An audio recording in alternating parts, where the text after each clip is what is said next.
أعوذ بالله من الشيطان الرجيم بسم الله الرحمن الرحيم يا أيها الناس اعبدوا ربكم الذي خلقكم والذين من قبلكم لعلكم تتقون الذي جعل لكم الأرض فراشا والسماء بناء وأنزل من السماء ماء فأخرج به من الثمرات رزقا لكم فلا تجعلوا لله أندادا وأنتم تعلمون وإن كنتم في ريب مما نزلنا على عبدنا فأتوا بسورة من مثله وادعوا شهداءكم من دون الله إن كنتم صادقين إلى ما هنالك من الآيات۔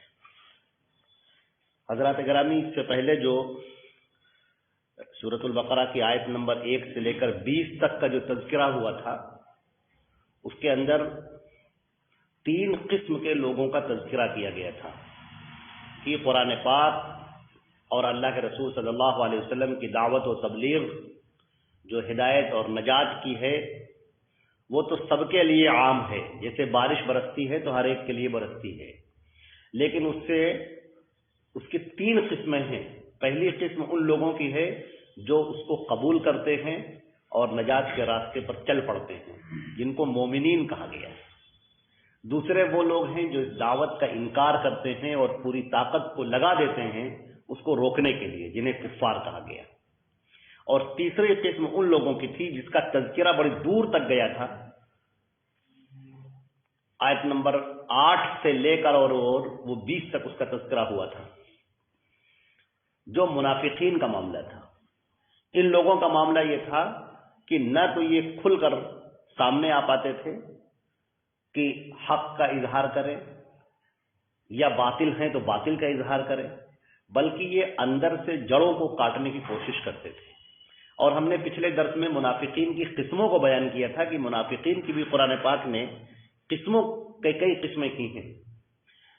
ان میں سے ایک سب سے بڑی بات یہ تھی کہ مذبذبین بین ذالک، دوسری جگہ پر فرمایا گیا ہے مذبذبین بین ذالک لا الہ ہؤلاء ولا الہ ہؤلاء، کہ وہ بیچارے متذبذب رہتے ہیں، کبھی ان کو لگتا ہے کہ یہ حق ہے اور کبھی لگتا ہے کہ وہ حق ہے، اور اسی کے درمیان وہ پڑے رہتے ہیں۔ ادھر جاتے ہیں تو کہتے ہیں کہ ہم آپ کے ساتھ میں، ادھر جاتے ہیں تو کہتے ہیں ہم آپ کے ساتھ میں۔ وہ کوئی فیصلہ نہیں کر پاتے، نہ تو ادھر ہوتے ہیں نہ تو ادھر ہوتے ہیں، نہ تو حق کے ساتھ ہیں نہ تو باطل کے ساتھ ہیں۔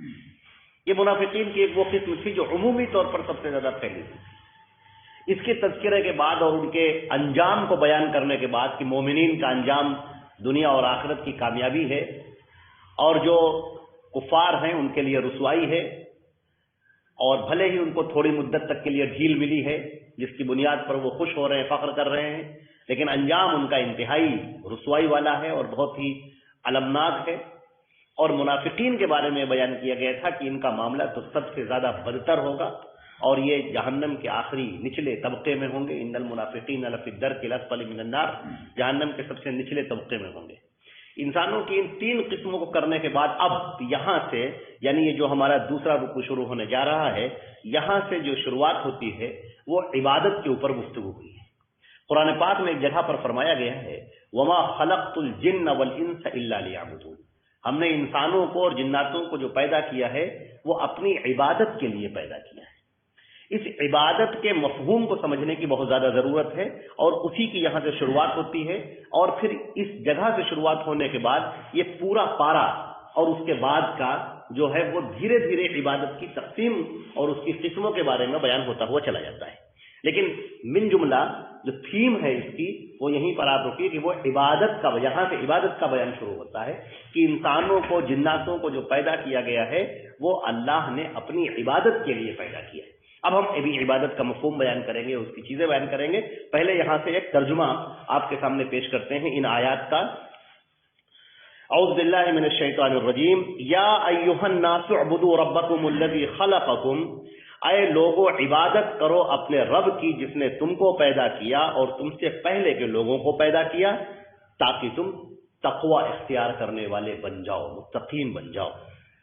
جس نے تمہارے لیے زمین کو ایک بستر بنا دیا، آسمان کو ایک سائبان بنا دیا، اور آسمان سے پانی اتارا اور اس کے ذریعے سے بہت سارے پھل نکالے جو تمہارے لیے رزق ہیں۔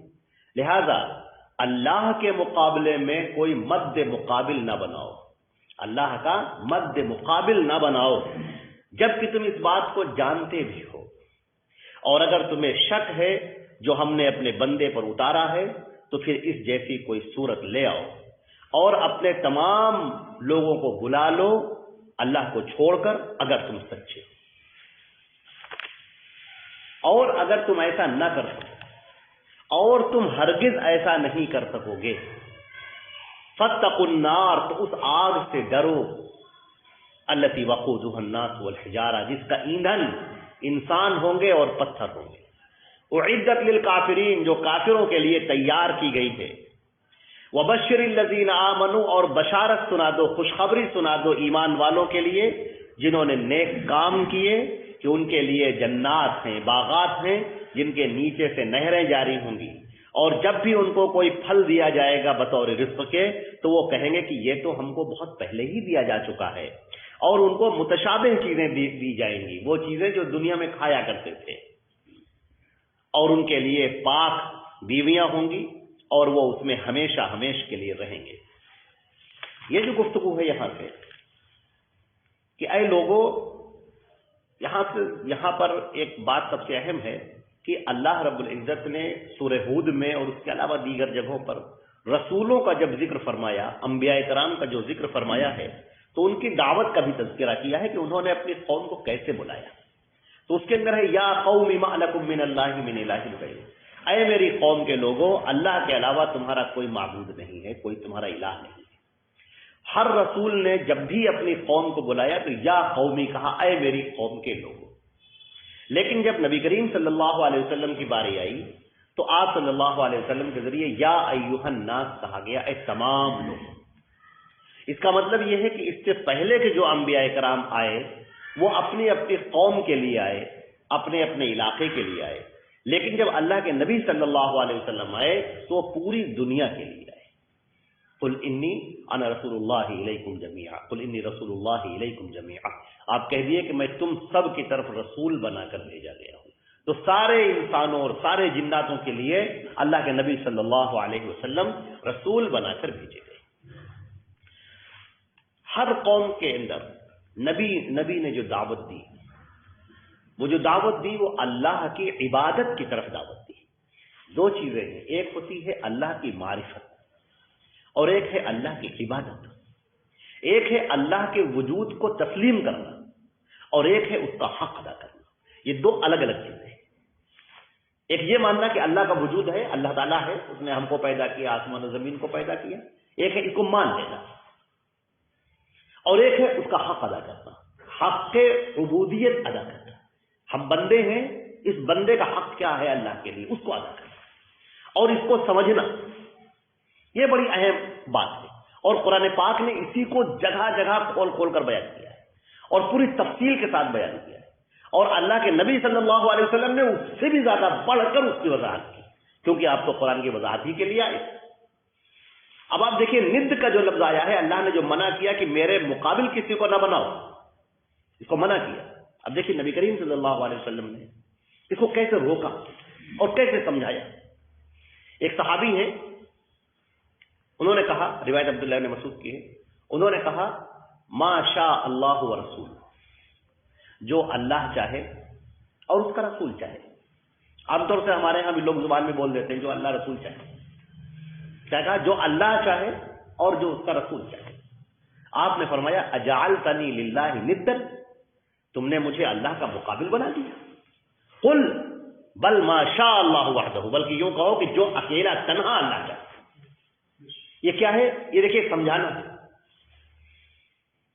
اللہ رب العزت کی جو ذات ہے اس کو سب سے پہلے یہاں سے اس کی شروعات ہوتی ہے کہ اے تمام لوگوں، اور اے تمام لوگوں کے اندر انسانوں کی تمام قسمیں آ گئی اور تمام جنات بھی اسی میں شامل ہو گئے، کیونکہ سب نبی کریم صلی اللہ علیہ وسلم کے رسالت کے تابع ہیں۔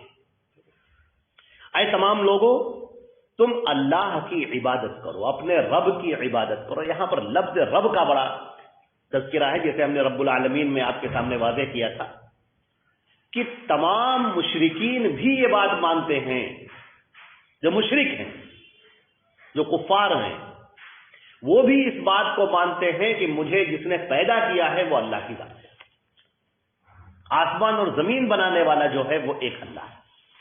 قرآن پاک میں اس کا تذکرہ بھی کیا گیا، وَلَئِنْ سَأَلْتَهُمْ مَنْ خَلَقَ السَّمَاوَاتِ وَالْأَرْضَ لَيَقُولُنَّ اللَّهُ، اگر تم ان سے سوال کرو کہ آسمان اور زمین کس نے پیدا کیے تو یہ کہیں گے اللہ نے پیدا کیے۔ وہ اس بات کو تسلیم کرتے تھے کہ آسمان و زمین کا پیدا کرنے والا اور کل کائنات کا مالک وہ صرف اللہ ہے، لیکن اس اللہ کو یہ ماننے کے باوجود کہ وہ خالق ہے اور وہ رب ہے، سب کی پرورش کرنے والا ہے، ہر ایک کی فکر کرنے والا ہے، مخلوقات کو پیدا کر کے اس کے لیے اسباب زندگی مہیا کرنے والا ہے، وہ جانتے تھے کہ وہ رب ہے، لیکن اس کے باوجود انہوں نے اس کا حق نہ ادا کیا۔ تو اللہ تبارک و تعالیٰ فرماتا ہے کہ جو تمہارا رب ہے، تمہارا رب، ربکم، جو تمہارا پروردگار ہے، تمہارا رب ہے، تمہارا پالن ہار ہے، تمہاری ضرورتوں کا پورا کرنے والا ہے، وہ اعبدو، عبادت اسی کی کرو، جس نے تم کو پیدا کیا اور تمہارے باپ داداؤں کو پیدا کیا۔ ایک جگہ پر عبداللہ بن مسعود صحابی ہیں، نبی کریم صلی اللہ علیہ وسلم سے سوال کرتے ہیں کہ اللہ کے رسول، سب سے بڑا گناہ کیا ہے؟ سب سے بڑا گناہ، گناہ تو بہت سارے ہیں، ان گناہوں میں سب سے بڑا گناہ جسے ہم کہتے ہیں اکبر الکبائر، سب سے بڑا گناہ کیا ہے؟ نبی کریم صلی اللہ علیہ وسلم نے فرمایا ان تجعل للہ ندا وہو خلقک، مسلم شریف کے لیے، کہ تم اللہ کا کسی کو مد مقابل بناؤ جبکہ اللہ نے تمہیں پیدا کیا ہے۔ یہ سب سے بڑا گناہ ہے۔ جس اللہ نے ہمیں سب کچھ بخشا ہے، جو سب کچھ ہمیں دینے والا ہے، اور ہم اس کے لیے کسی اور کا مقابل بنائیں اور ہم اس سے مانگیں، اس سے طلب کریں کسی اور سے، تو یہ اللہ کا بالمقابل اس کو بنا دینا ہے۔ مانگنا کسی اور سے، طلب کرنا کسی اور سے، خوف اور امید کسی اور سے، ڈر کسی اور سے، مصیبت میں پکارنا کسی اور کو، تو یہ کیا ہے؟ یہ تم نے اللہ کا ایک ند بد مقابل بنا دیا، جس کو اللہ نے کہا تھا کہ یہ مت بناؤ۔ جس نے تم کو پیدا کیا اور تمہارے پہلے کے لوگوں کو بھی پیدا کیا ہے، اور فرمایا کہ یہ تم جب کرو گے عبادت کی راہ صرف اللہ کے لیے خاص کرو گے تب تم متقی بنو گے۔ متقین جو پہلے لفظ آیا تھا، مومنین وہ جو جنت میں جانے والے لوگ ہیں، جو نجات کے راستے پر چلنے والے لوگ ہیں۔ متقین، اگر تم متقین بننا چاہتے ہو، تقوی اختیار کرنا چاہتے ہو، اللہ کے پیارے بننا چاہتے ہو، تو اس کی پہلی شرط یہ ہے کہ عبادت میں اللہ کو خاص کرو۔ یہ پہلی شرط ہے۔ یہ باقی اعمال وہ بعد کے ہیں۔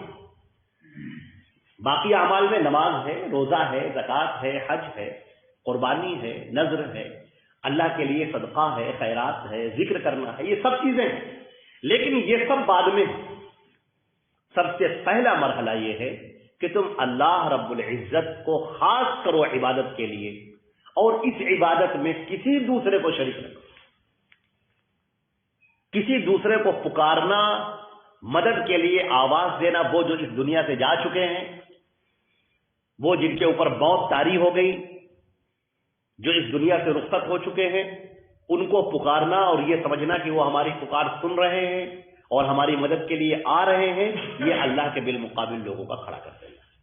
جو لوگ اس دنیا کے اندر موجود ہیں، یہ اسباب کے تحت ہیں، یہاں پر لوگ ایک دوسرے کی مدد لیتے ہیں، ایک دوسرے کو پکارتے ہیں، انسان کی مدد لیتا ہے، اور اس کو قرآن پاک میں دوسری جگہوں پر واضح کیا گیا ہے، تعاونوا علی البر والتقوی، تقوی کے کاموں میں، نیکی کے کاموں میں ایک دوسرے کی مدد کرو۔ حضرت عیسیٰ علیہ السلام کا تذکرہ کرتے ہوئے کہا کہ انہوں نے کہا من انصاری اللہ، کون ہے جو میری مدد کے لیے آگے بڑھ کر آئے؟ یہ اسباب کے تحت ہے، دنیا کے تحت ہے، لیکن جب کسی کے اوپر موت طاری ہوگی، جیسے حضرت ابراہیم کے اوپر موت طاری ہوگی، جیسے حضرت موسیٰ کے اوپر موت طاری ہوگی، تو اب جو بعد کے آنے والے پیغمبر ہیں، انہوں نے کبھی نہیں پکارا حضرت ابراہیم کو یا حضرت اسماعیل کو، یا حضرت موسیٰ نے کبھی نہیں پکارا اپنے باپ یوسف علیہ السلام کو، یعقوب علیہ السلام کو، یا ابراہیم علیہ السلام کو، کبھی نہیں، یا نوح علیہ السلام کو۔ انبیاء کرام نے نہیں پکارا، جن کے اوپر موت طاری ہو گئی، جو اس دنیا سے جا چکے، اب ان کو پکارنا یہ عبادت میں شریک کرنا ہے، یہ عبادت میں دوسروں کو شریک کرنا ہے. اس کو اللہ رب العزت نے یہیں پر منع کر دیا کہ ابھی گفتگو اب یہاں سے تو آگے بڑھے گی بات, یہاں سے گفتگو آگے بڑھے گی, ابھی احکام آئیں گے, ابھی نماز کے احکام آئیں گے, تیمم کے احکام آئیں گے, وراثت کے احکام آئیں گے, پھر روزے کے احکام آئیں گے, ابھی طلاق کا بیان آئے گا, نکاح کا بیان آئے گا, ابھی بہت سارے بیانات آئیں گے. یہ اللہ کے احکامات ہیں, لیکن ان سب احکامات سے پہلے یہ حکم ہے کہ آپ پہلے عبادت کے لیے اللہ کو خاص کر لو. اگر تم نے عبادت میں اللہ کو خاص نہ کیا اور دوسروں کو شریک کرتے رہے تو تمہارے سارے اعمال برباد ہو جائیں گے. ہم اس کی وضاحت اس سے پہلے کر چکے ہیں. سورہ انعام کے تعلق سے کہ 18 پیغمبروں کا اللہ نے ذکر کیا اور کہا کہ اگر یہ شرک کرتے تو ان کے بھی اعمال کو ہم برباد کر دیتے. اور نبی کریم صلی اللہ علیہ وسلم سے کہا کہ لئن اشرکت ليحبطن عملک, کہ اگر تم شرک کرو گے تو تمہارے بھی عمل برباد ہو جائیں گے. یہ اس کی بنیاد ہے. اس بنیاد کو جب آپ سمجھیں گے تب اس کے آگے کی گفتگو آگے بڑھے گی اور اس وقت آپ کو اس قرآن پاک کا آپس میں ربط سمجھ میں آئے گا. اللہ نے فرمایا کہ دیکھو, جس نے تمہارے لیے زمین کو ایک بستر سا بنا دیا جس کے اوپر تم چلتے ہو پھرتے ہو, آسمان کو سائبان بنا دیا, چاند ہے, تارے ہیں, خوبصورت سا دلکش منظر ہے, آسمان سے اترتی ہوئی بارش ہے, زمین سے نکلتے ہوئے غلے ہیں, یہ ہوائیں ہیں, یہ سب تمہارے لیے زندگی کا سامان ہے جس کے اندر تم زندگی گزارو اور آرام سے مگن ہو کر زندگی گزارو. مگر یہ یاد رکھو کہ یہ زندگی ہمیشہ کے لیے نہیں ہے بلکہ ایک تھوڑی مدت تک کے لیے. اور اس زندگی کے اندر تمہارا رویہ اور تمہارا کردار یہ بتائے گا کہ اب تمہارا انجام کیا ہونا ہے. اس اعتبار سے یہ زندگی بڑی اہم ہے کہ یہ جو تھوڑی سی زندگی ملی ہے ہمیں, یہ تھوڑا سا موقع ہمیں ملا ہے, یہاں پر رہنے پر ہمارا عمل, ہمارا کردار, ہمارا رویہ یہ ہمارے لیے فیصلہ کرے گا کہ ہماری اگلی زندگی کیسی ہونی چاہیے یا ہماری اگلی زندگی کیسے ہوگی. اللہ نے فرمایا فَلَا تَجْعَلُوا لِلَّهِ أَنْدَادًا وَأَنْتُمْ تَعْلَمُونَ, اور تم اللہ کے لیے کسی کو مد مقابل نہ بناؤ, اندادن کسی کو بھی, وَأَنْتُمْ تَعْلَمُونَ اور تم جانتے ہو. یہاں پر سوال ہوتا ہے کیا جانتے ہو؟ تم ایک بات اچھی طرح سے جانتے ہو کہ تمام دنیا کا, اس کل کائنات کا پیدا کرنے والا اللہ ہے, تم مانتے ہو. ہم نے اس سے پہلے تذکرہ کیا تھا کہ مشرکین بھی اس بات کا اقرار کرتے تھے. وَلَئِن قرآن پاک میں کہا گیا لَئِن سَأَلْتَهُم مَّنْ خَلَقَهُمْ, اگر تم ان سے سوال کرو کہ تمہیں کس نے پیدا کیا ہے تو وہ کہیں گے کہ اللہ نے پیدا کیا ہے. اور دوسری جگہ پر کہا گیا کہ اگر تم سوال کرو کہ آسمان اور زمین کو کس نے پیدا کیا تو یہ کہیں گے اللہ نے پیدا کیا. یہ بات یہودی بھی مانتے ہیں اور عیسائی بھی مانتے ہیں اور مشرکین بھی مانتے ہیں. تو اس بات کو انتم تعلمون, اور تم اس بات کو جانتے ہو, تم اس بات سے واقف ہو کہ یہ زمین بنانے والا اور یہ آسمان بنانے والا اور پانی برسانے والا ایک اللہ ہے, اور زمین سے غلے نکالنے والا یہ اللہ ہے. اور تم یہ جانتے ہو کہ آدم کو پیدا کرنے والا اللہ ہے, اور تم یہ جانتے ہو کہ آدم سے نسلوں کو چلا کر انبیاء اکرام کو پیدا کرنے والا اللہ ہے. تم اس بات سے واقف ہو.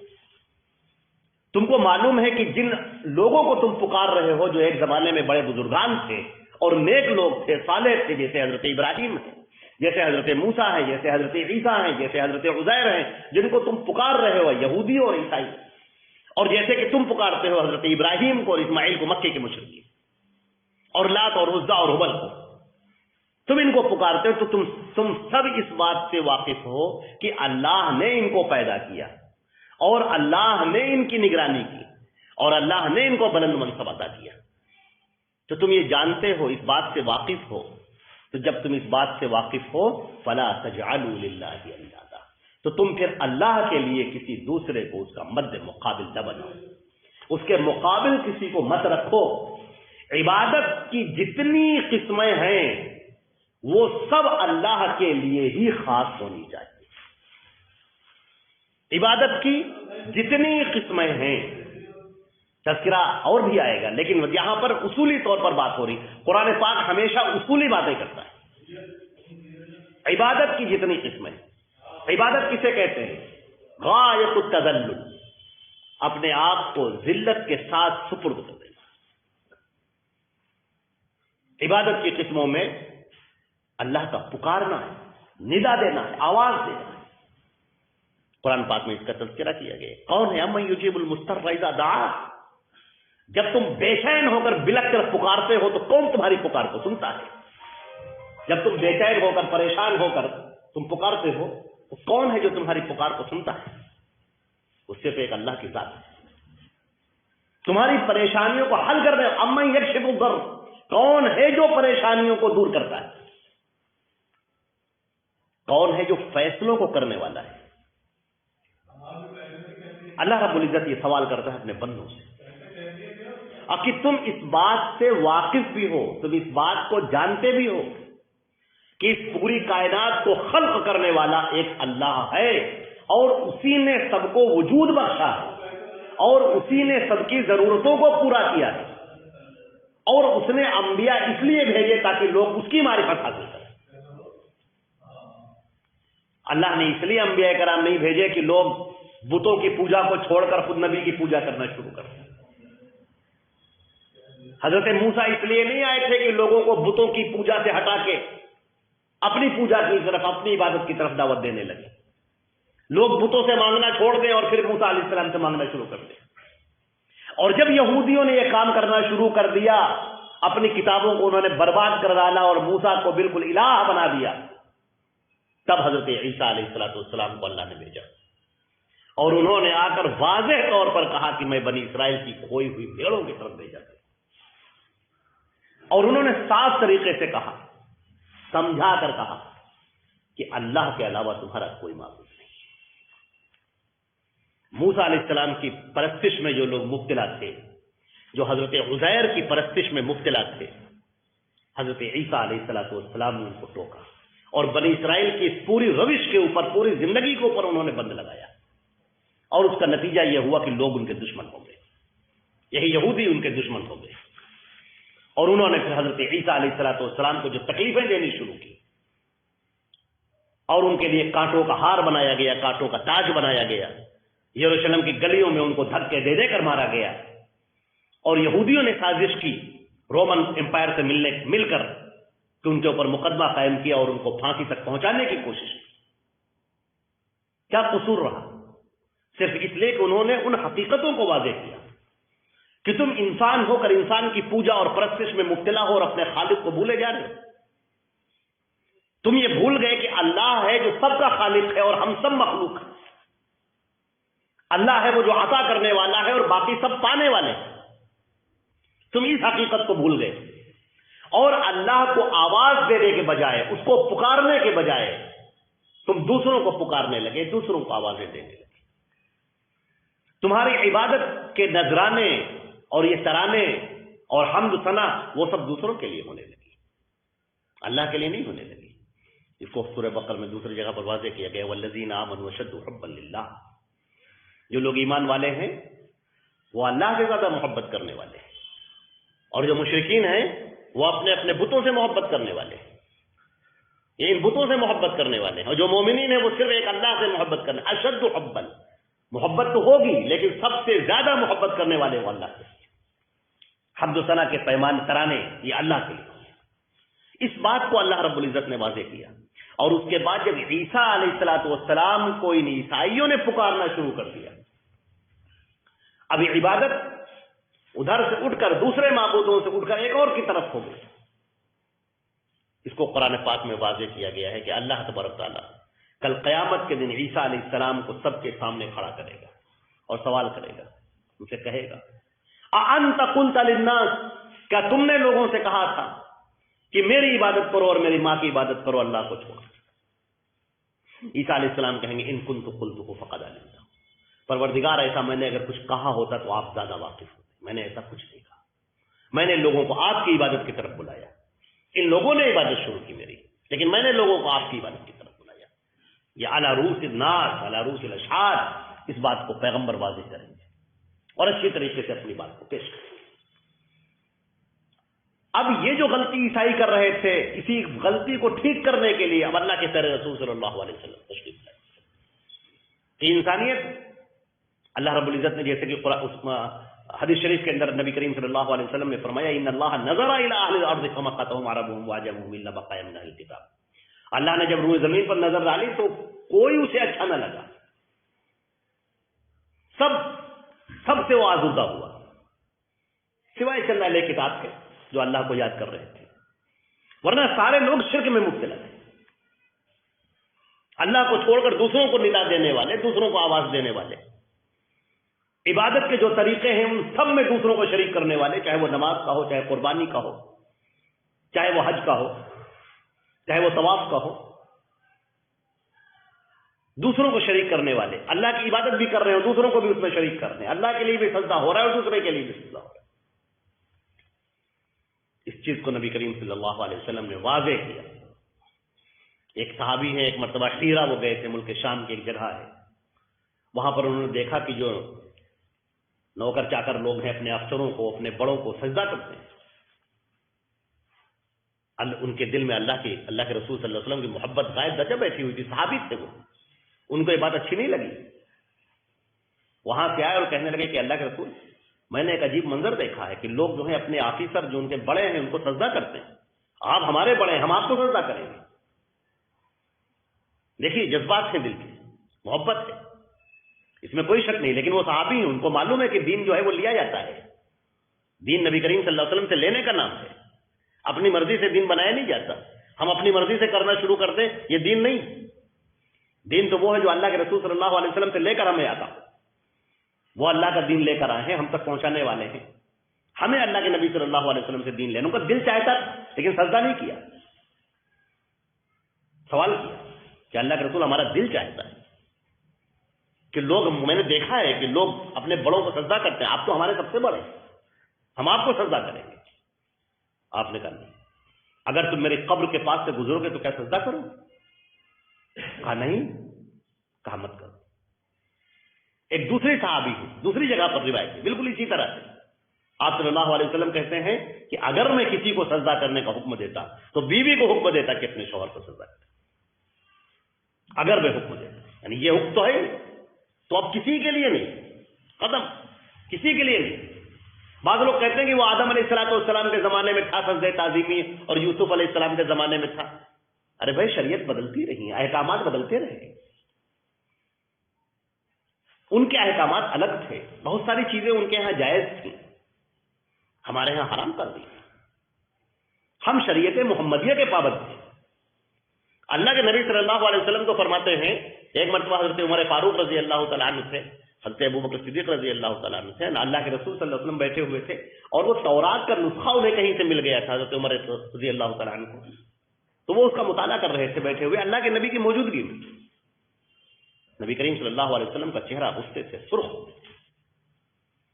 حضرت ابوبکر صدیق رضی اللہ تعالیٰ عنہ نے آپ کے ران پر ہاتھ مارا اور کہا، عمر الا تری الی وجه رسول اللہ، عمر کیا اللہ کے رسول کے چہرے کو نہیں دیکھ رہے؟ اب حضرت عمر فاروق رضی اللہ عنہ نے نگاہ اٹھی، دیکھا کہ غصے سے چہرہ، صحابہ کرام تو غصے کو پہچان لیتے تھے اللہ کے نبی صلی اللہ علیہ وسلم، جب انہوں نے اس چہرے کو دیکھا تو انہوں نے کہا، اعوذ باللہ من غضب اللہ ورسولہ، میں اللہ کے غضب سے اور اس کے رسول کے غضب سے میں پناہ چاہتا ہوں، اللہ خفا ہو جائے، اللہ کا رسول مجھ سے ناراض ہو جائے، میں اللہ کی پناہ چاہتا ہوں۔ اور صرف اسی پر اکتفا نہیں کیا، یہ دیکھیے صحابیت کا مرتبہ کو دیکھیے، اللہ کے رسول نے کچھ کہا نہیں ہے، کچھ نہیں کہا، غصے سے چہرہ سرخ ہے، اپنی زبان سے کچھ نہیں کہا، لیکن وہ صحابی ہیں، وہ اس کو پہچان رہے ہیں۔ سب سے پہلے تو انہوں نے اللہ سے پناہ طلب کی کہ میں اللہ کے غضب سے اور اللہ کے رسول کے غصے سے میں اللہ کی پناہ چاہتا ہوں، اللہ میرے اوپر وہ دن نہ لائے کہ اللہ کے رسول مجھ سے خفا ہو۔ اور دوسری بات انہوں نے جملہ کہا، رضیت باللہ ربا وبالاسلام دینا وبمحمد رسولا، میں راضی ہو گیا اللہ کے رب ہونے پر، محمد صلی اللہ علیہ وسلم کے نبی اور رسول ہونے پر، اور اسلام کے دین ہونے پر۔ اب اللہ کے رسول صلی اللہ علیہ وسلم نے تبسم فرمایا اور فرمانے لگے کہ عمر لو کان موسیٰ حیا ما وسعہ الا اتباعی، کہ اگر آج موسیٰ زندہ ہو کر بیٹھے ہوتے میرے سامنے تو بغیر میری پیروی کیے ہوئے انہیں نجات نہ ملتی۔ یہ شریعت محمدیہ ہے۔ اللہ کے رسول صلی اللہ علیہ وسلم کے تشریف لانے کے بعد ساری شریعتیں منسوخ ہو گئی، اب نہ موسیٰ کا حکم چلے گا اور نہ عیسیٰ علیہ السلام کا فرمان، وہ ختم ہو گیا، وہ ان کے وقت کے لیے تھا۔ یہ پیغمبر آئے تھے اپنے اپنے وقت کے لیے آئے تھے، لیکن جب اللہ کے رسول صلی اللہ علیہ وسلم آ گئے تو سارے نبیوں کے سردار بن کر آپ آئے، اور یا ایھا الناس، دیکھیے یہاں پر تذکرہ ہوتا ہے، اور دوسری جگہ پر سورہ ہود کے اندر ہم نے بیان کیا کہ انبیاء کرام کا نام لے کر، رسولوں کا نام لے کر کہا گیا کہ یا قوم ما لکم من اللہ من الہ غیر، اے میرے قوم کے لوگوں، اللہ کے علاوہ تمہارا کوئی معبود نہیں ہے۔ وہاں پر یا قومی کا لفظ ہے، اور اللہ کے نبی کے لیے یا ایھا الناس ہے، تمام لوگوں سنو، الناس میں سارے لوگ شامل ہیں۔ نبی کریم صلی اللہ علیہ وسلم کی رسالت عالمی ہے، سب کے لیے ہے اور دائمی ہے، یعنی قیامت تک کے لیے۔ اب بیچ میں کوئی انقطاع نہیں ہوگا، نہ کوئی نبی آئے گا اور نہ کوئی رسول آئے گا، نہ ذلی نبی، نہ بروزی نبی، نہ کسی کے صدقہ اور طفیل میں ملنے والا نبی، نعوذ باللہ من ذلک، کوئی نبی نہیں آئے گا۔ آپ نے فرمایا نا خاتم النبی ولا نبی بعدی، میں نبیوں کی بالکل آخری ہوں، ختم ہوں، اور میرے بعد کوئی نبی نہیں ہوگا، بالکل۔ اور اللہ کے رسول صلی اللہ علیہ وسلم نے فرمایا کہ آخری زمانے میں قیامت کے قرب، قیامت سے پہلے بہت سارے لوگ نبوت کا دعویٰ کریں گے، دجالون ہوں، ان سے تم چوکنا رہنا، جو دعوی نبوت کرنے والے لوگ ہوں گے۔ فرمایا وَأَنْتُمْ تَعْلَمُونَ، تم جانتے ہو اس بات کو، تم اس بات سے واقف ہو کہ اللہ تبارک تعالیٰ ہی سب کا خالق ہے اور سب کا مالک ہے اور سب کا رازق ہے، اور وہی فیصلے کرنے والا، وَلَا رَادَّ لِقَضَائِهِ، اس کے فیصلوں کو تبدیل کرنے والا کوئی نہیں، الا ہوا، وہ خود اپنے فیصلوں کو تبدیل کر سکتا ہے، وہ چاہے تو اپنے فیصلوں کو تبدیل کرے، لیکن اس کے فیصلوں کو کوئی تبدیل نہیں کر سکتا، کسی کے مجال نہیں کہ اس کے سامنے سوال کر سکے، اور وہ جس سے چاہے سوال کرے۔ اس کے بعد ایمان باللہ کے بعد میں اب ہے دوسری جگہ، دوسری چیز، وہ ہے ایمان بالرسالت۔ ایمان باللہ اس وقت تک قابل قبول نہیں ہوگا جب تک کہ ایمان بالرسالت نہ ہو جائے۔ ایمان بالرسالت کا مطلب نبی کریم صلی اللہ علیہ وسلم پر ایمان لانا، اور اللہ کے نبی صلی اللہ علیہ وسلم کو حضرت عائشہ رضی اللہ تعالیٰ عنہ فرماتی ہے کہ کسی نے ان سے سوال کیا کہ کچھ اللہ کے رسول کے بارے میں ہمیں بتائیے۔ بعد میں تابعین تھے جنہوں نے اللہ کے نبی کو نہیں دیکھا تھا، تو صحابہ کرام سے انہوں نے پوچھنا شروع کیا کہ ہمیں بتائیے اللہ کے نبی کیسے تھے، کس طرح سے تھے۔ تو سب سے بہتر ذریعہ حضرت ام المومنین حضرت عائشہ رضی اللہ تعالیٰ عنہ کا تھا۔ ان سے پوچھا گیا کہ آپ بتائیے اللہ کے نبی صلی اللہ علیہ وسلم کے بارے میں، تو انہوں نے کہا کہ افلا تقرؤون القرآن، کیا تم قرآن نہیں پڑھتے؟ ایک سوال کیا ہے ان کا، اللہ کے نبی کے بارے میں بتائیے۔ اور عائشہ رضی اللہ تعالیٰ عنہ فرما رہی کیا تم لوگ قرآن نہیں پڑھتے؟ انہوں نے کہا نہیں پڑھتے تو ہیں۔ کالا کانا خلقہ القرآن، کہا تو سراپا قرآن تھے۔ یہ لفظ دیکھیے، اللہ کے رسول صلی اللہ علیہ وسلم اور یہ قرآن پاک جو ہے چلتی پھرتی تفسیر ہیں اللہ کے رسول صلی اللہ علیہ وسلم۔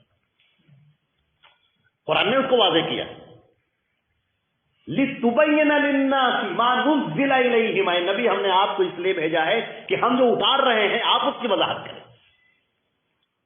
اس نقطے کو اگر آپ پکڑ لیں گے تو اللہ کی قسم ہر قسم کی گمراہی سے بچ جائیں گے، جس کو اللہ کے رسول صلی اللہ علیہ وسلم نے اس دنیا سے جاتے وقت کہا تھا، جب آپ اس دنیا سے جا رہے تھے، حجۃ الوداع کا موقع تھا۔ روایت میں آتا ہے کہ 1,17,000 لوگ تھے، اور بھی اوپر نیچے بھی اور بھی تعداد ہے، کسی نے 40 تک بیان کی، کسی نے 33 تعداد بیان کی۔ اس موقع پر نبی کریم صلی اللہ علیہ وسلم نے کہا تھا ترکت فیکم ثقلین لن تضلوا ما تمسکتم بہما، میں دو چیزیں چھوڑ کر جا رہا ہوں، ان کو پکڑے رہو گے کبھی گمراہ نہیں ہوگے۔ کتاب اللہ و سنت، ایک کتاب ہے اور میری سنت ہے، میرا طریقہ، یہ پکڑے رہو گے کبھی تم گمراہ نہیں ہوگے۔ رسول کو جس نے پکڑا وہ کبھی گمراہ نہ ہوگا، اور رسول کو جس نے چھوڑا وہ ہمیشہ گمراہ ہوگا، چاہے وہ یہودیت ہو، موسیٰ علیہ السلام کو چھوڑ کر دوسروں کی عبادت میں پڑنے والے، اتخذوا احبارهم ورهبانهم اربابا من دون اللہ، انہوں نے اپنے درویشوں کو، اپنے علماء کو اللہ کو چھوڑ کر رب بنا لیا، اس کے اوپر ہم گفتگو کر چکے ہیں۔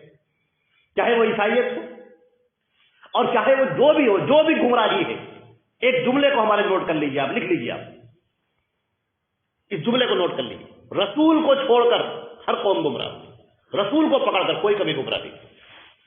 ارے جو نجات کے لیے بھیجا گیا ہے، جو ہدایت کے لیے بھیجا گیا ہے، اس سے گمراہ، اس سے تصور نہیں گمراہی۔ آپ اس کے گرد رہیے، اس کے ارد گرد پاس میں رہیے، اسی سے چمٹے رہیے، کبھی گمراہ نہیں، اسی کے پیچھے پیچھے چلیے۔ فرمایا گیا وَمَن يُطِعِ اللَّهَ وَرَسُولَهُ فَقَدْ فَازَ فَوْزًا عَظِيمًا، جس نے اللہ کی اور اس کے رسول کی پیروی کی تو کامیاب ہو گیا۔ اور ایک جگہ پر نبی کریم صلی اللہ علیہ وسلم نے خود کہا تھا وَمَن يَعْصِ اللَّهَ وَرَسُولَهُ فَقَدْ غَوَىٰ، جس نے اللہ کی نافرمانی کی، اس کے رسول کی نافرمانی کی، فقط غوا، گمراہ ہو گیا۔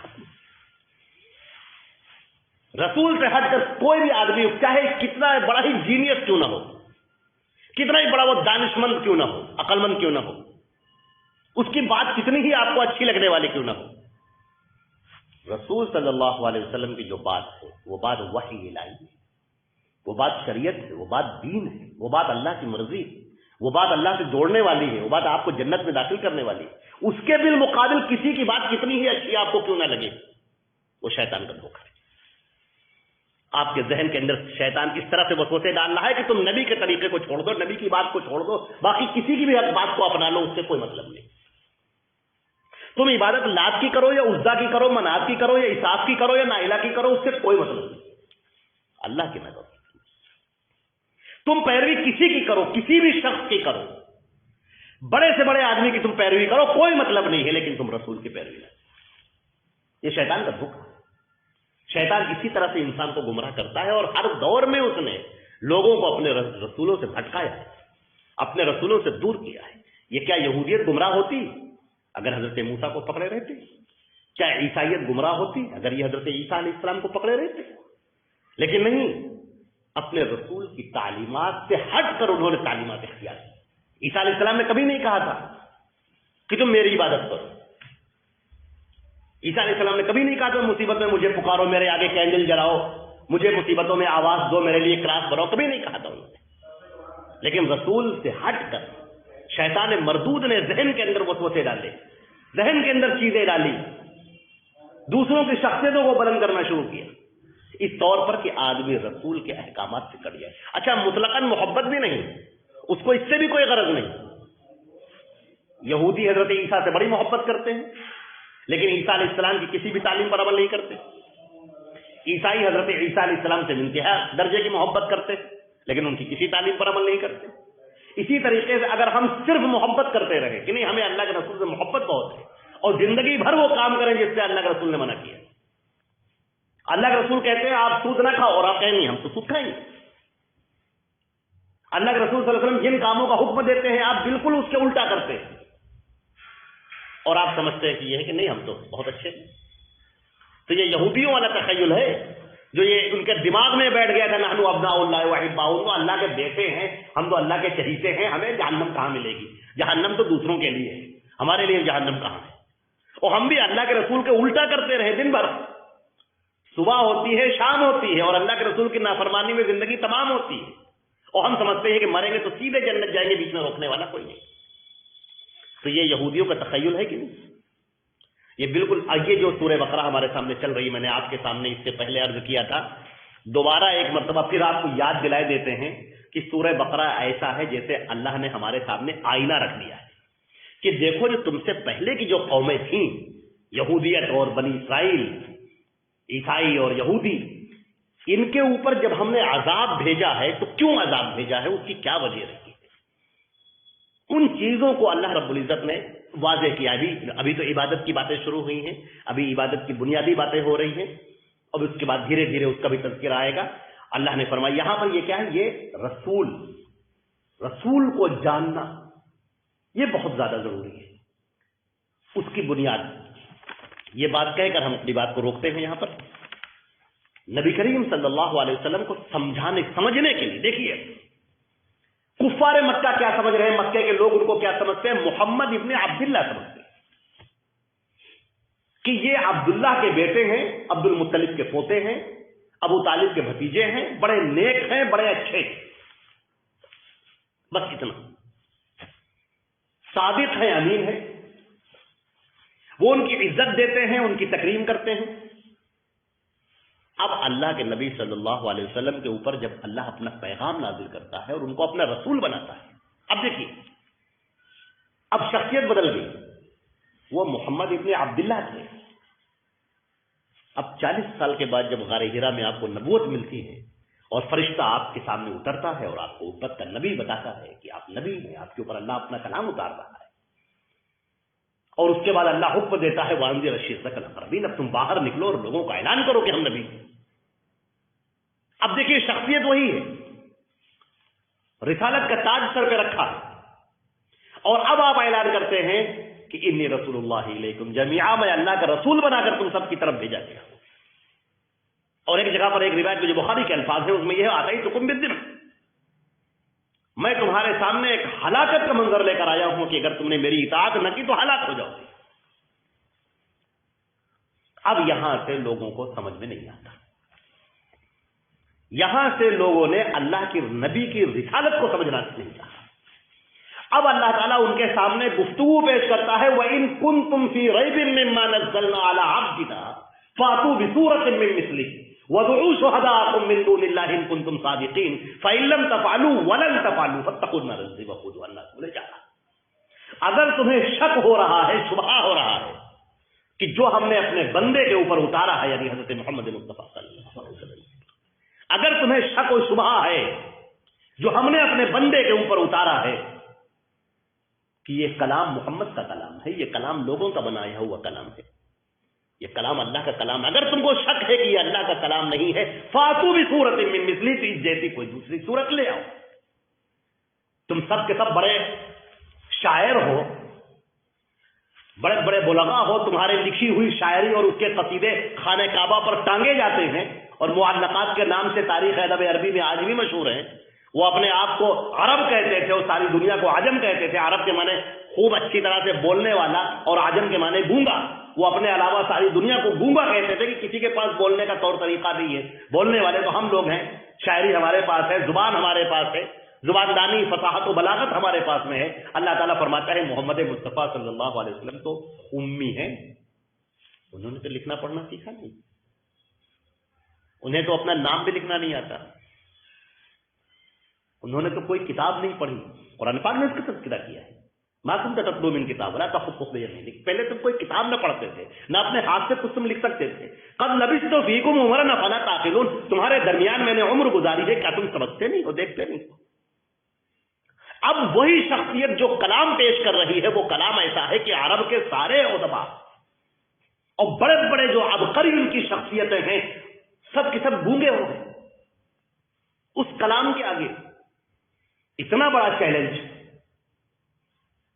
اللہ تعالیٰ فرماتا ہے کہ فَإِن لَّمْ تَفْعَلُوا، اگر تم ایسا نہ کر سکو، وَلَن تَفْعَلُوا، اور تم ایسا ہرگز نہیں کر سکو گے، یہ چل تم ایسا ہرگز نہیں کر سکو گے۔ وَادْعُوا شُهَدَاءَكُمْ، اپنے اعوان و انصار لے آؤ۔ ایک شاعر سے کام نہیں ہو رہا ہے تو پوری شاعروں کی ٹیم اکٹھی کر لو، پورے جزیرۃ العرب میں جتنے بڑے بڑے شعراء ہیں اور جتنے بڑے بڑے زبان آور لوگ ہیں، ان سب کو اکٹھا کر لو، سب مل کر اس کا جواب لکھیں، سب مل کر اس قرآن جیسی ایک آیت کو لکھیں۔ آپ کیا سمجھتے ہیں لوگوں نے کوشش نہیں کی ہوگی؟ کیا اس کے پیچھے محنتیں نہیں کی ہوں گی؟ تاریخ کا یہ بھی ایک باب ہے، باب الادب العربی میں آپ دیکھیں، اس کے اندر ملے گا آپ کو لوگوں نے کوششیں بھی کی، لیکن انہی کے لوگوں نے انہیں نکار دیا۔ ایک نے بنایا تھا الفیل ملفیل وما ادراک ملفیل، ہاتھی، اور ہاتھی کیا تم جانتے ہو کیا ہاتھی؟ لہو خرطوم طویل، ایک لمبی سونڈ اس کی ہوتی ہے۔ اس کے اوپر وہیں کے جو ولید ابن بیٹھا ہوا تھا، اسی نے کہا تھا کیا بیوقوفی کی باتیں کر رہے ہو، یہ ہاتھی کون نہیں جاتا ہم میں سے؟ کون سی اس کی تم نے لمبی چوڑی باتیں بیان کرنی شروع کی؟ اس نے وہ الفیل، اس نے الحاق فتم الحاق کا بنانے شروع کی تھی۔ ان کا محمد جو باتیں لے کر آتے ہیں، جو کلام لے کر آتے ہیں، وہ ذہن کے اوپر اثر کرتا ہے، اس کا اندازہ الگ ہے، اس کی بات الگ ہے، اس کی ورائٹی الگ ہے، اس کے اندر تحریرات ہیں، اس کے اندر پیشن گوئیاں ہیں۔ ایسی بات لے کر آؤ کہ جو تم کہو اور وہ ثابت ہو جائے، ایسی بات پیش کرو، وہ کہے الف لام میم غلبت الروم، الف لام میم روم ہار گیا، اور اپنے ہارنے کے بعد میں فی بدء سنین، چند سالوں کے اندر پھر جیت جائے گا، یہ چیلنج کرو۔ روم جو ہار گیا، کسرا نے اس کی کمر توڑ دی، پوری حکومت پارا پارا ہو گئی، ہرقل عظیم بھاگ گیا، غاروں کے اندر اس نے پناہ لے لی، اور اس کی جو صلیب تھی جو روم کے اندر رکھی ہوئی تھی، وہ صلیب کو اٹھا کے لے کر چلا گیا وہاں پر کسرا میں، ایران کا رومن امپائر ختم ہو گئی۔ اور قرآن پاک، اللہ کے نبی صلی اللہ علیہ وسلم کیا کہہ رہے ہیں کہ یہ ہار گئے ہیں ٹھیک ہے، لیکن چند سالوں کے اندر یہ دوبارہ جیتیں گے اور اپنی حکومت کو حاصل کریں گے۔ اس دن مسلمان خوش ہوں گے، اس دن مسلمان اللہ کی، یہ اس عبارت میں دیکھیے، یہ سورہ روم کی بات ہے، سورہ روم کی اللہ نے موقع دیا تو ہم بیان کریں گے کہ اللہ نے اس میں دو خوشخبریاں ایک ساتھ بیان کی ہیں کہ یہ روم جیتیں گے اور اس دن مسلمان خوش ہو رہے ہوں گے، اور یہ عین فتح، وہ جنگ بدر جیت کر مسلمان ادھر آئے ہیں، اور ادھر وہاں سے خبر آئی ہے کہ ہرقل جیت گیا۔ دو، ایک وہ خوشی کہ وہاں سے جیتنے کی، اور ایک مسلمانوں کے جنگ بدر میں جیتنا۔ ایسا کلام پیش کرو کہ جس کے اندر اسباب ختم ہو جائیں، اور اس وقت تم یہ اعلان کر رہے ہو کہ اس کے اندر یہ پیشن گوئی ہے، جس وقت نبی کریم صلی اللہ علیہ وسلم کے ساتھ میں چند لوگ ہیں، 2 اور 3 4 لوگ ہیں، اور اس وقت وہ کہہ رہے ہوں کہ الم نشرح لک ذکرک، الم نشرح لک صدرک ورفعنا لک ذکرک، اور ہم نے تیرے ذکر کو بلند کر دیا. اور نبی کریم صلی اللہ علیہ وسلم کہیں گے کوئی کچا پکا گھر ایسا نہ رہے گا جہاں میرا تذکرہ نہ پہنچے، چاہے عزت کے ساتھ پہنچے یا ذلت کے ساتھ پہنچے، لیکن کوئی ایسا کچا پکا گھر باقی نہ رہے گا پوری دنیا کے اندر جہاں پر میرا تذکرہ نہ پہنچے. یہ کلام ہے. اس طرح سے پیش کرو تم کلام. اینٹے کی پتھر کی باتیں، اینٹے کی باتیں، گھوڑے کی بات، ہاتھی کی بات، یہ کون سی بات کرنے کی؟ اللہ رب العزت نے فرمایا اس کو آیت تحدی کہا جاتا ہے، چیلنج کی آیت، جو آیت تحدی قیامت تک کے لیے قائم ہے. یہ چیلنج نہ کوئی قبول کر سکا تھا اور نہ کوئی قبول کر سکا ہے. سورہ یاسین پڑھیے آپ. قرآن پاک نے جن جن حقیقتوں کا پردہ اٹھا دیا آج تک وہ اسی طرح سے برقرار ہیں. سورج اور چاند کے بارے میں اللہ نے کہا تھا کل فی فلک والشمس تجری لمستقر لہا. سورج ہے جو اپنے محور کے اوپر گھوم رہا ہے، اپنے آربٹ کے اوپر چکر لگا رہا ہے. وہ کل فی فلک یسبحون، جتنے ستارے، یہ ستارے تم کو نظر آ رہے ہیں یہ سب گھوم رہے ہیں، تیر رہے. لفظ تیرنے کا استعمال کیا، تیر رہے. یہ تو دوربینیں اب ایجاد ہوئی ہیں. اب لوگوں نے دوربینوں سے دیکھنا شروع کیا ہے کہ ایک ایک آربٹ ہے وہ کتنا بڑا ہے کیا ہے. لیکن یہ چیلنج، یہ اللہ کے رسول صلی اللہ علیہ وسلم کی وہ زبان جو پڑھی لکھی نہیں، تو پھر یہ کلام پیش کرنے والا کون ہے؟ وہ تو خود کہہ رہا ہے کہ میں اس بات کو نہیں کہہ رہا ہوں، میرے اوپر اللہ نے کلام اتارا ہے، میں اس کی بات تم تک پہنچا رہا ہوں. صرف میں اس کلام کو لکھنے والا نہیں ہوں، میں اس کو بنانے والا نہیں ہوں، میں تو تم تک اللہ کی بات کو پہنچانے والا ہوں. اب اگر اللہ کے رسول کی کوئی آدمی بات نہیں مانتا ہے تو اللہ کی بات کا نہیں مانتا. اس قرآن پاک میں فرمایا گیا وَمَن يُطِعِ الرَّسُولَ فَقَدْ أَطَاعَ اللَّهَ. اس جملے کو اگر آدمی یاد کر لے، ایک مسلمان، ایک مومن اس کو اگر یاد کر لے تو اللہ کی قسم تمام گمراہیوں سے بچ جائے گا، ہر قسم کی گمراہی سے بچ جائے گا. کوئی بھی ڈوڈبی بجانے والا اسے گمراہی کے راستے پر نہیں لے جا سکتا. شیطان لعین کبھی اس کو گمراہ نہیں کر سکتا. جملہ دیکھیے آپ، اس سے بڑھ کر جملہ نہیں ہو سکتا. سمجھ لیجیے سمیٹ دی گئی پوری شریعت کو ایک لائن کے اندر سمیٹ دیا گیا، ایک لائن کے اندر. پورے قرآن، پورے حدیث، تمام زندگی کو اللہ کے رسول کی ایک لائن کے اندر سمیٹ دیا گیا، صرف ایک لائن میں. وَمَن يُطِعِ الرَّسُولَ فَقَدْ أَطَاعَ اللَّهَ. جس نے رسول کی بات مان لی اس نے اللہ کی اطاعت کر لی. جس نے رسول کی بات مان لی اس نے اللہ کی اطاعت کر لی. اگر کوئی چاہے کہ نہیں ہم رسول کو الگ ہٹا کے، کنارے کر کے، اور ہم اللہ کی عبادت کرتے رہیں، سجدوں پر سجدے کرتے رہیں، تو آپ یقین کرو کہ وہ سجدے شیطان کے سجدوں سے بڑھ کیوں نہ جائیں، لیکن آدمی شیطان سے آگے نہیں بڑھ پائے گا. اللہ کے نبی کو ہٹا کے، اللہ کے نبی کو کنارے کر کے، ان کی باتوں کو چھوڑ کر، اور اگر آدمی سوچے کہ نہیں ہم یہ بات کر لیں تو بڑا اچھا ہو جائے گا، یوں کر لیں تو بڑا اچھا ہو جائے گا، میرا ذہن یوں کہتا ہے، میرا دل یوں کہتا ہے، میرا دماغ ایسا کہتا ہے، چاہے جو ہو جائے.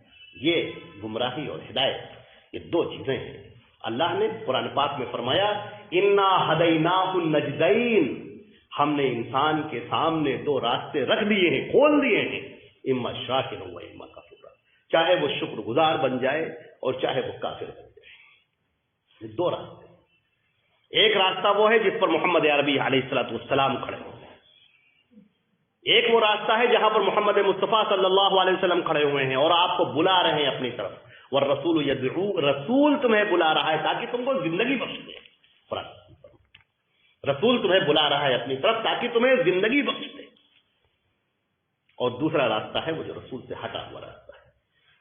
وہ راستہ شیطان نے پرفریب بنا رکھا ہے، بڑا اچھا بنا رکھا ہے، مزین کر رکھا ہے. وَزَيَّنَ الشَّيْطَانُ أَعْمَالَهُمْ، شیطان نے ان کے اعمال کو مزین کر کے، اچھا کر کے پیش کیا ہے. وہ راستہ گمراہی کا راستہ ہے.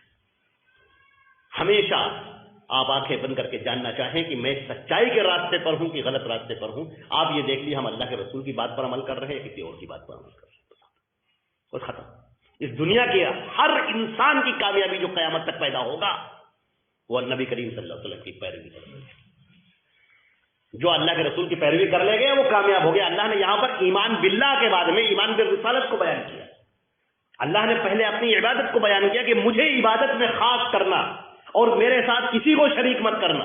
اور اللہ کے نبی نے صرف ایک جملے پر انسان نے صرف اتنا کہہ دیا، ایک صحابی نے صرف اس قدر کہہ دیا کہ جو اللہ چاہے اور اس کا رسول چاہے، اللہ کے نبی فرماتے جعلتنی للہ ندا، تم نے مجھے اللہ کے بالمقابل کھڑا کر دیا.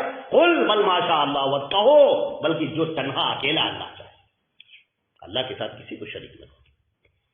رسول تمہیں آئے ہیں اللہ کی معرفت دینے کے لیے، بندوں کو بندوں کی غلامی سے نکال کر اللہ کی غلامی کی طرف لانے کے لیے، اور تم انہی کو غلام بنا کے بیٹھ گئے، تم انہی کے لیے سجدہ کرنے لگے. عیسیٰ علیہ السلام اس لیے آئے تھے کہ تمام لوگوں پر بتائے کہ موسیٰ علیہ السلام کو تم کیوں پکار رہے ہو، اور عزیر علیہ السلام کو تم کیوں پکارتے ہو، تمہیں تو صرف ایک اللہ کی عبادت کرنی چاہیے. یہ عیسیٰ علیہ السلام کا پیغام تھا. اور ان کے جانے کے بعد جب اللہ نے ان کو آسمان پر اٹھا لیا، ان کے جانے کے بعد اب لوگ انہی کی پرستش کرنے لگے. اب وہ موسیٰ کو چھوڑ کر عیسیٰ علیہ السلام کو بلانے لگے اور ان کو مصیبتوں میں پکارنے لگے. اب ان کے لیے سجدے کرنے لگے، ان کے لیے راز و نیاز ہونے لگے، ان کے لیے قربانیاں ہونے لگی، مصیبتوں میں ان کو پکارا جانے لگا.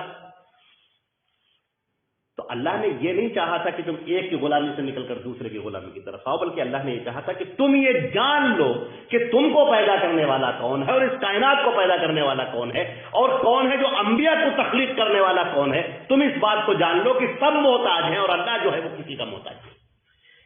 تم سب اس کے محتاج ہو اور وہ کسی کا محتاج نہیں. وہ مالک ہے، وہ خالق ہے، وہ مالک الملک ہے، وہی سب کچھ عطا کرنے والا ہے. لہذا عبادت میں اسی کو خاص کیا جائے. یہ پہلی بات ہے. عبادت کیسے ہوگی، وہ طریقہ اللہ کے رسول تمہیں بیان کریں گے. یہاں پر عبادت، یہاں پر ایمان بالرسالہ کا ذکر کر دیا گیا کہ اگر تم اللہ کو اپنا معبود برحق اور تنہا نہیں مانتے، اور حضرت محمد مصطفیٰ صلی اللہ علیہ وسلم کو اپنا رسول تسلیم نہیں کرتے، فاتقوا النار التي وقودها الناس والحجارہ، تو ڈرو اس آگ سے جس کا ایندھن انسان ہوں گے اور پتھر ہوں گے. جہنم کے بیان کو اللہ کے رسول صلی اللہ علیہ وسلم نے بڑی تفصیل سے بیان فرمایا. اللہ نے ان کو معراج میں بلا کر جنت اور جہنم دونوں کی سیر کرا دی تاکہ اس کی پوری وضاحت اللہ کے رسول صلی اللہ علیہ وسلم یہاں پر کر سکے اپنے ہم لوگوں سے. اللہ کے رسول صلی اللہ علیہ وسلم کو اللہ نے جنت دکھائی اور دوزخ دکھائی. اس سے پتا چلا کہ جنت اور دوزخ پیدا ہو چکی ہیں، موجود ہیں،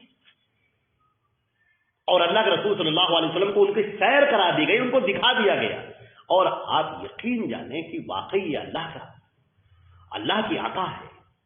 ہمارے نبی صلی اللہ علیہ وسلم ایسے مشفق نبی، ایسے محبت کرنے والے نبی، اور اپنی امت کے لیے اس قدر پریشان رہنے والے نبی کہ انہوں نے ایک ڈیٹیل، یہاں تک کہ گناہوں کا عذاب بھی اپنی امت کے سامنے پیش کر کہ اگر کوئی چوری کرے گا تو کیا عذاب ملے گا، اور سود کھائے گا تو کیا عذاب ملے گا، اور زنا کرے گا تو کیا عذاب ہوگا، اور شراب پیے گا تو کیا عذاب ہوگا. ایک چیز کو انہوں نے واضح کر کے پیش کر دیا. ورنہ کیوں کرتے؟ نبی کے لیے اتنا کہنا کافی ہے کہ بھائی گناہ کرو گے جہنم میں جاؤ گے، بات ختم ہو گئی، پیغام پہنچا دیا، ختم. لیکن یہ شفقت کی بات ہے اپنی امت کے لیے. اور اگر ہم کہہ سکیں کہ واقعی محمد رسول اللہ صلی اللہ علیہ وسلم جیسا کوئی نبی نہیں، اس میں کوئی شک نہیں، کوئی شکائی نہیں. جو ان کو بلندی ملی، پورے انبیاء کرام کو آپ کے پیچھے کھڑا کر دیا گیا کہ تاکہ لوگ جان لیں کہ امام کون ہے، جا کے جان لیں کہ سب کی فضیلت سب کے اوپر. چل کر رسول فضلنا بعضهم علی بعض، رسول ہے ہم نے بعض کو بعض پر فضیلت بخشی. محمد مصطفیٰ صلی اللہ علیہ وسلم کو سب کے اوپر فضیلت.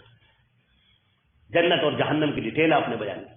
آپ نے بیان کیا جن بتوں کی تم عبادت کر رہے ہو، جن کو نہلا رہے ہو، جن کے آگے کھانا لگا رہے ہو، اور جن کے اوپر خوشبو لگاتے ہو، جن کو کپڑا پہناتے ہو، جن کو ہار پہناتے ہو، یہ سب اٹھا کے جہنم کا ایندھن بنے گے. اس وقت تمہاری حسرتوں میں اضافہ ہوگا کہ تم زندگی بھر جس کی عبادت کرتے رہے وہ تو کچھ تھا ہی نہیں، اور جس کی تم کو عبادت کرنی چاہیے تھی تم زندگی بھر اس سے غافل کر.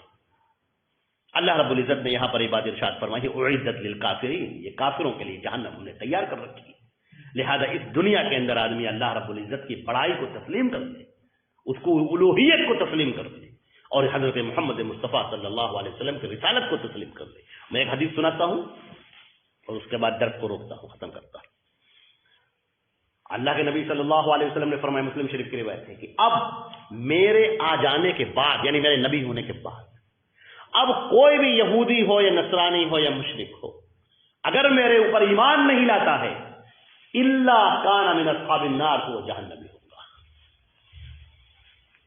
اب یہ ختم ہو گئی بات. نبی کی رسالت کیا ہے؟ نبی اللہ کے بندے ہیں، اس کے رسول ہیں. یہ دو باتیں کیا ہیں؟ اللہ کے نبی صلی اللہ علیہ وسلم جب اس دنیا سے جا رہے تھے تو آپ نے فرمایا کہ اللہ کی لعنت ہو یہود اور نصارہ پر، انہوں نے اپنے انبیاء کی قبروں کو سجدہ گاہ بنا دیا. اسی موقع پر دوسرا جملہ جو ادا ہوتا ہے آپ صلی اللہ علیہ وسلم کی زبان سے، اور حضرت عائشہ فرماتی ہیں کہ بخار آپ کے اوپر چڑھا ہوا تھا تیزی سے، اور پانی کا ایک تھال رکھا ہوا تھا، آپ اس میں ہاتھ ڈالتے تھے، اپنے چہرے کے اوپر ملتے تھے، بخار کی شدت تھی، اور آپ کے اوپر ایک چادر پڑی ہوئی تھی، اس چادر کو اپنے چہرے پر ڈالتے اور تھوڑی دیر کے بعد پھر کھول دیتے، اور آپ نے کہا لا تطرونی کما اطرت النصارى عیسی ابن مریم، مجھے اتنا مت بڑھانا جیسے کہ عیسائیوں نے عیسی ابن مریم کو آگے بڑھا دیا. انا عبد اللہ ورسول، میں اللہ کا بندہ ہوں اور اس کا رسول ہوں. فقولوا عبد اللہ ورسولہ، تو کہو مجھ کو اللہ کا بندہ اور اس کا رسول.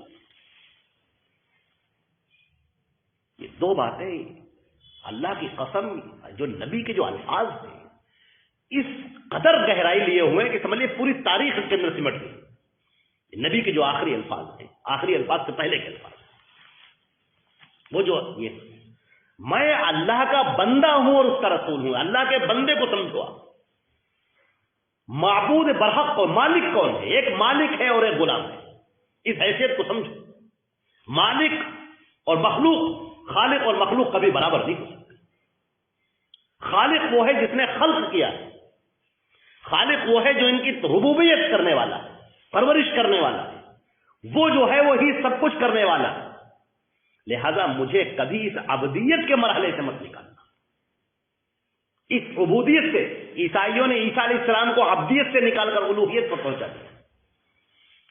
یہودیوں نے موسیٰ علیہ السلام کو عبدیت سے نکال کر الوہیت کے مقام پر پہنچا دیا. یہ جو الوہیت کا مقام ہے، جس کو سجدہ کیا جائے، جس کو پکارا جائے، جس کو طلب کیا جائے، جس کی اپنی مصیبتوں میں جس کو آواز دی جائے، وہ الہ ہے. یہ الوہیت کا مقام صرف اللہ کا ہے، یہ مقام کسی کے لیے نہیں ہوگا. اور میں اللہ کا رسول ہوں. امت مسلمہ اس بات کو بھول گئی، مجھے کہنے دیجیے، امت مسلمہ اس بات کو بھول گئی کہ اللہ کے رسول صلی اللہ علیہ وسلم اللہ کے رسول ہیں، یعنی اس کا پیغام لے کر آئے ہیں. وہ اپنی طرف سے کچھ نہیں کہنے والے. یہ آپ بات نہیں سنی. اللہ نے کیا کہا؟ وما ينطق عن الهوى ان هو الا وحی یوحى. محمد اپنی طرف سے کچھ نہیں کہتے، جو بھی کہتے ہیں اللہ کی وحی ہوتی ہے. ان کی بات کا انکار کرنے کا مطلب سمجھتے ہیں آپ؟ نبی کی بات کے انکار کرنے کا مطلب سمجھتے ہیں؟ نبی کی بات کا انکار کرنے کا مطلب ہے اللہ کا انکار کرنا. کیونکہ نبی نے تو پیغام پہنچایا. نبی کا کام ہے اس نے اللہ کی بات کو اللہ کے بندوں تک پہنچا دیا. لہذا اللہ کے نبی اللہ کا پیغام لانے والے ہیں. اگر اس کی تم نے تحقیر کر دی تو اللہ کی تحقیر کی. اگر اس پیغام کو تم نے ٹھکرا دیا تو اللہ کو ٹھکرا دیا. تم ہزار سجدے کرتے رہو، ان سجدوں کی کوئی قدر نہیں. اللہ کے نبی کو ٹھکرانے کے بعد تم سجدے کرتے ہو، ان سجدوں کی کوئی وقت نہیں. اللہ کے نبی کے اوپر اینٹیں مارتے ہو، پتھر مارتے ہو، ان کے راستے میں کانٹے ڈالتے ہو، اور اس کے بعد اللہ کے لیے روزے رکھتے ہو، خانہ کعبہ کا طواف کرتے ہو، صدقہ اور خیرات کرتے ہو. اللہ کی قسم سب جہنم میں جانے والی چیز ہے. یہی تمہاری نماز تمہارے گردن کو وبال بن جائے گی. اللہ کے نبی کو چھوڑ کر اور سب اپنی طرف سے عبادتیں کر رہے ہیں، اللہ کے نبی کو تکلیفیں پہنچا رہے ہیں. ذرا سب سوچو. اب جب امت محمدیہ یہی کام کرنا شروع کر دے کہ اپنے نبی کو چھوڑ کر دوسروں کی پیروی میں لگ جائے، نبی کے الفاظ آ جائے، نبی کی حدیث آ جائے، نبی کی بات آ جائے، اور اس کے بعد وہ یہ کہنا شروع کرے کہ نہیں صاحب نبی کی بات ہے وہ تو ٹھیک ہے، بڑی عزت کی بات ہے، لیکن ہم بات فلاں کی مانیں گے. اب آپ فیصلہ کر لیے کہ آپ جنتی ہیں کہ جہنمی، تو ٹوٹل فیصلہ کر لیجیے. قرآن پاک دو ٹوک باتیں کرتا ہے، نبی کے یہاں دو ٹوک باتیں ہوتی ہیں، لگ جھپ والی باتیں نہیں کرتی. ہلکی پھلکی بات، صاف صاف بات ہے. آپ نبی کی پیروی کریں گے کہ نہیں کریں گے؟ اگر کریں گے تو آپ جنتی ہیں، آپ نہیں کریں گے تو آپ جہنمی ہیں. بیچ کا کوئی اور راستہ ہے ہی نہیں. یہاں تو بس بات ختم. نبی کریم صلی اللہ علیہ وسلم کی اگر آپ پیروی کرتے ہیں، آپ دل پر ہاتھ رکھ لیے، آپ کا دل ٹھنڈا ہو جائے، مطمئن ہو جائے، اللہ کی طرف سے بشارت ہے آپ کے لیے کہ آپ جنتی ہیں، خوش ہو جائیں گے. اللہ کے رسول کو اللہ نے اسی لیے بھیجا کہ جو ان کی پیروی کرے اس کو جنت والے راستے کی طرف لے کر جائیں. تم نے اللہ کے رسول کی پیروی کر لے تم جنت کے راستے پر ہو. اور اگر تم نے اللہ کے رسول کی بات آنے کے بعد ٹال مٹول ہیل حوالہ حجت کرنا شروع کیا تو تم نے کہا نہیں صاحب ہم رسول کی یہ بات تو ٹھیک ہے لیکن ہم عمل نہیں کریں گے. ہاں ٹھیک ہے اللہ کے نبی کی بات ہے ٹھیک ہے لیکن ہم عمل نہیں کریں گے. کیا ہے اس کا تک؟ کوئی اس کا تک ہے اس دنیا کے اندر؟ اس کا کوئی تک ہے جو امام الانبیاء ہمارے موسیٰ کو جنت نہ ملے اگر وہ اللہ کے رسول اگر وہ زندہ ہو کر آ جاتے؟ اللہ تعالیٰ فرماتا ہے اگر موسیٰ زندہ ہو کر آ جائے، نبی کریم صلی اللہ علیہ وسلم نے فرمایا کہ ما وسعہ الا اتباعی، بغیر میری پیروی کیے ہوئے انہیں چارہ کار نہ. اور ایک اور بات بتا دیں آخر میں، چلتے چلتے بات زبان پہ آ ہی گئی تو ہم بیان کر دیتے ہیں.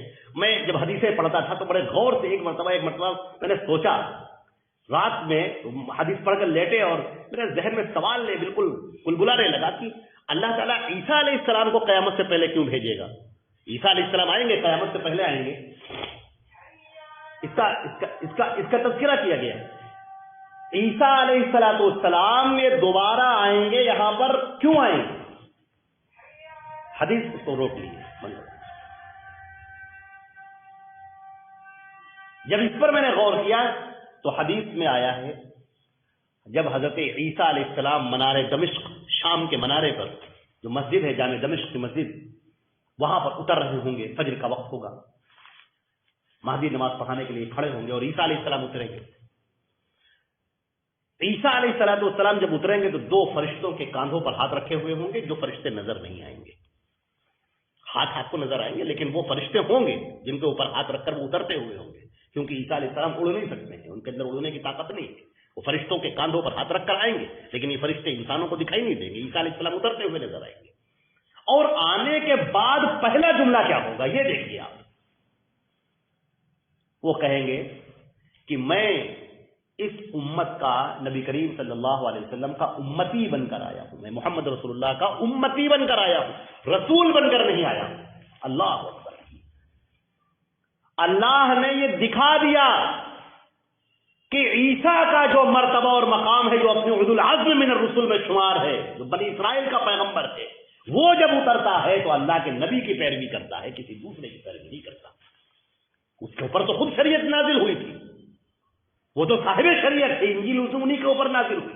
لیکن آج جب وہ امت محمدیہ میں آ گئے، محمد رسول اللہ صلی اللہ علیہ وسلم کو امتی ہو گئے، تو آج ان کو بھی محمد رسول اللہ کی پیروی کرنی ہے. اب باقی جتنے انسان ہیں اپنے آپ کو سوچ لیں، جتنے انسان ہیں سوچ لیں. آپ کسی کا نام لے لیجئے، فلاں صاحب بہت بڑے امام تھے، فلاں صاحب بہت بڑے کتابوں کے مصنف تھے، فلاں صاحب بڑے حدیث کے عالم تھے، فلاں صاحب بڑے ایسے تھے. کیا اس بڑے ہونے کی وجہ سے آپ اللہ کے رسول کی بات کو چھوڑ دیں گے؟ ذرا سوچیں تھوڑی دیر کے لیے.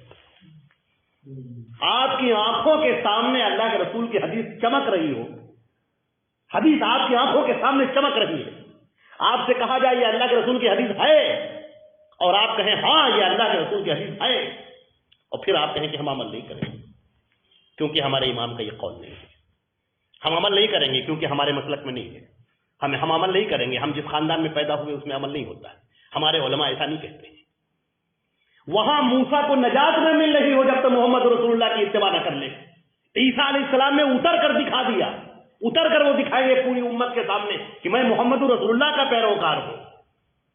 تھی میرے اوپر شریعت لیکن آج ساری شریعت ختم ہو چکی ہے، صرف محمد رسول اللہ کی اتباع میں کامیابی ہے. وہ جو کہیں گے میں وہ کروں گا، ان کی شریعت میں جو لکھا ہے میں اس پر عمل کرنے والا ہوں. اور ہمارا معاملہ یہ ہے کہ ہم بڑی آسانی کے ساتھ زندہ مکھی نکل لیتے ہیں، بڑی آسانی کے ساتھ میں اللہ کے رسول کی حدیث کو چھوڑ دیتے ہیں. ہاں ٹھیک ہے، ہو گیا، ٹھیک ہے. یہ دلوں کے اوپر لگا ہوا وہ زنگ ہے جس کو دور ہونا چاہیے. محمد رسول اللہ صلی اللہ علیہ وسلم کی رسالت کو سمجھ لیجئے، وہ اللہ کے بندے ہیں، اس کے رسول ہیں. اس رسول کی رسالت کو سمجھ لیجئے آپ، ان کے مرتبے مقام کو سمجھ لیجئے آپ. ان کے بالمقابل کسی کا قول حجت نہیں، چاہے ساری دنیا کھڑی ہو جائے. امام احمد بن حنبل نے کہا تھا، ان کا بڑا پیارا جملہ ہے. امام احمد بن حنبل نے کہا کہ اللہ کی قسم اگر حدیث رسول پر عمل کرنے والا صرف ایک آدمی ہو اور پوری دنیا اس کے خلاف کر رہی ہو تو حق اس ایک آدمی کے ساتھ میں. ایک ایک آدمی، آپ مان لیے تھوڑی دیر کے لیے کہ ایک آدمی وہ ہے جو اللہ کے رسول کی حدیث پر عمل کر رہا ہے، باقی پوری دنیا مت دیکھیے بڑے بڑے دستار کو، بڑے بڑے چوغوں کو، بڑے بڑے شیروانی کو مت دیکھیے، سب کتنے بڑے بڑے علماء آ جائیں اور بڑے بڑے عباقرہ آ جائیں، لیکن اللہ کے رسول کی جو حدیث ہے اگر اس سے مخالف کوئی بھی عمل کرتا ہے وہ سب کوئی قابل ہے۔ وہ ایک آدمی اگر ہے وہ وہی قابل ہے جو نبی کے ساتھ چلنے والا ہے، جو نبی کے پیچھے پیچھے چلنے والا ہے، جو نبی کی اتباع کرنے والا ہے، جو رسول کو اپنا محور مانتا ہے اور ان کی بات کے آگے کسی کی بات نہیں مانتا، چاہے جو بڑا ہو۔ ہمارے لیے سب عزت اور احترام کے قابل ہیں، میں سب کو مانتا ہوں مگر مصطفیٰ کے بعد۔ دنیا میں احترام کے قابل ہیں جتنے لوگ، میں سب کو مانتا ہوں مگر مصطفیٰ کے بعد۔ جب محمد مصطفیٰ صلی اللہ علیہ وسلم کی بات آ جائے گی تو پھر کسی کی بات نہیں سنی جائے گی، وہ چاہے جسے قائن من قائن، چاہے وہ کتنا بڑا کوئی بھی ہو، کیونکہ اللہ کے رسول صلی اللہ علیہ وسلم کی پیروی ہی ہمارے لیے باعث نجات۔ اس جملے کو آپ لکھ لیجئے، اس جملے کو نوٹ کر لیجیے، زندگی کا مقصد وصول ہو جائے گا۔ اگر آنکھوں کے آگے ابھی بھی پردے پڑے ہوئے تو ان پردوں کو چاک کر کے باہر آ جائیں اور ان پردوں کو پھاڑ کے اللہ کے نبی صلی اللہ علیہ وسلم کی شخصیت کو دیکھ لیجیے، وہ کس بلندی پر ہے کہ رسول ان کے پیچھے نماز پڑھ رہے ہیں۔ رسول بنی اسرائیل کا اولو العزم من الرسول حضرت عیسیٰ علیہ السلام، وہ آنے کے بعد اس نبی کی پیروی کر رہے ہیں، اور ہم لوگ اپنے آپ کو چاہے کتنا ہی ہم محمد رسول اللہ علیہ وسلم کا ماننے والا کہیں، اگر ہمارا عمل اللہ کے رسول کے مطابق نہیں، ہم ان سے بھاگے جا رہے ہیں، ڈھیٹ پڑا کر رہے ہیں، ہم باقاعدہ کھلے الفاظ میں ہم کہہ رہے ہیں کہ نہیں ہم عمل نہیں کریں گے۔ کیوں عمل نہیں کریں؟ ہمارے مطلب میں نہیں۔ تو سوچئے، تھوڑی دیر کے لیے سوچئے اس انسان کا کیا حشر ہوگا۔ میں سارے لوگوں کو جناب نبی محمد مصطفیٰ صلی اللہ علیہ وسلم کی پیروی کی طرف بلاتا ہوں اور آپ کے سامنے ببانگ ذیل اعلان کرتا ہوں، جس نے اللہ کے رسول کی پیروی کی، میں یطیع الرسول فقد اطاع اللہ، جس نے رسول کی پیروی کی وہ اللہ کی اطاعت کرنے والا ہوگا، وہی جنت میں جانے والا ہوگا، اور ان کی پیروی سے جو ہٹنے والا ہوگا وہ سیدھے جہنم میں جانے والا ہوگا۔ دو ٹوک باتیں، کوئی بھی نہیں بات نہیں۔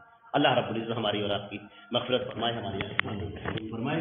اللہ رب العزت ہمارے آپ کے بیٹھنے کو قبول فرمائے، قرآن پاک کی تفسیر کو سننے کو قبول فرمائے، محمد مصطفیٰ صلی اللہ علیہ وسلم کی اس رسالت کو بیان کرنے کو قبول فرمائے، اور اللہ تعالیٰ ہمیں یہ موقع عطا فرمائے کہ اللہ کے نبی صلی اللہ علیہ وسلم کی شفاعت میں نصیب فرمائے۔ صلی اللہ علیہ وسلم۔